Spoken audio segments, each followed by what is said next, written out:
chegamos até aqui como espécie, né, Homo sapiens sapiens, é porque o nosso cérebro, ele se adaptou às demandas do mundo, do meio ambiente, e isso foi modificando a nossa genética a ponto que nós pudéssemos virar quem somos, certo? Esse é o princípio da evolução e o que a gente chama na neuro de filogênese, né? Como que essas espécies foram se modificando a partir da adaptação com o meio, e isso vai se modificando geneticamente e as espécies vão evoluindo, ok.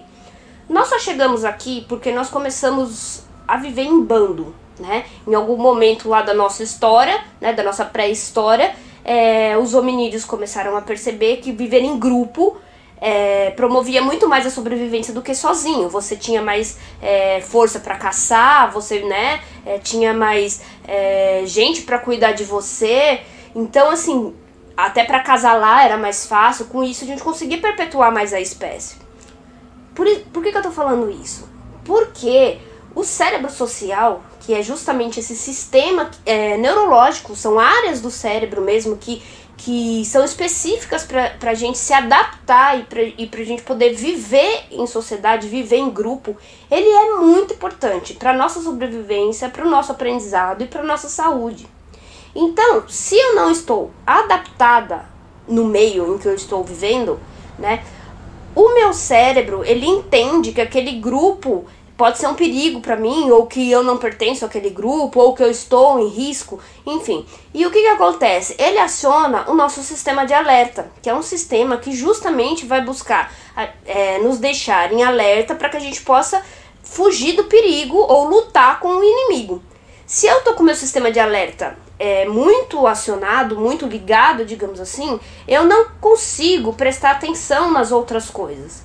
Então, eu me senti pertencente a um grupo, eu me senti acolhido, eu me senti amado. É fundamental para que meu cérebro esteja, como é que eu posso dizer, esteja tranquilo o suficiente para que possa prestar atenção e com isso conseguir aprender, né?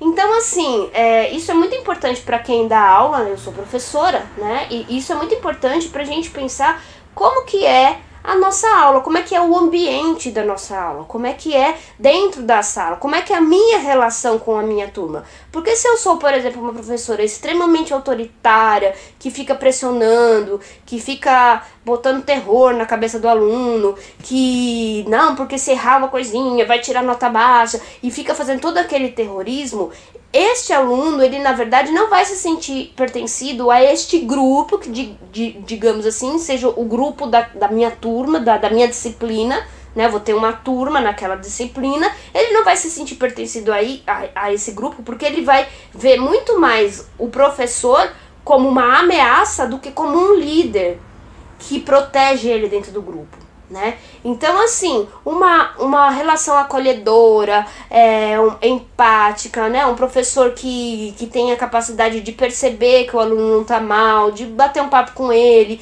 de ser sensível às suas questões pessoais. Óbvio que a aula não vai virar uma terapia, não é esse o objetivo, mas nós temos um pouco mais de empatia e de percepção pelas questões dos outros, né? Nesse ambiente da sala de aula, além da gente ter um tipo de aula que seja agradável, que seja divertida, que o aluno consiga entender bem o conteúdo, porque é uma aula que está dentro das condições cognitivas do aluno, né? Isso tudo faz ele se sentir pertencido àquele grupo, àquele contexto, e ele vai ver aquele grupo como algo bom para ele, em que ele quer estar.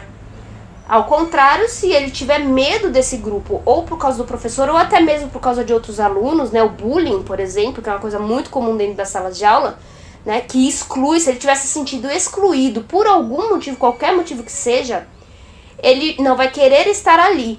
E isso sim vai acionar o sistema de alerta dele e que vai dificultar o seu aprendizado. Então é muito importante nós pensarmos na relação do grupo, na nossa relação afetiva com os alunos e dos alunos com eles mesmos, claro, obviamente, porque estamos falando de um grupo, né? Então é isso que eu acho que a neurociências pode contribuir para a gente pensar um pouquinho sobre esse cérebro social e a importância da empatia nas nossas relações e no processo de aprendizado.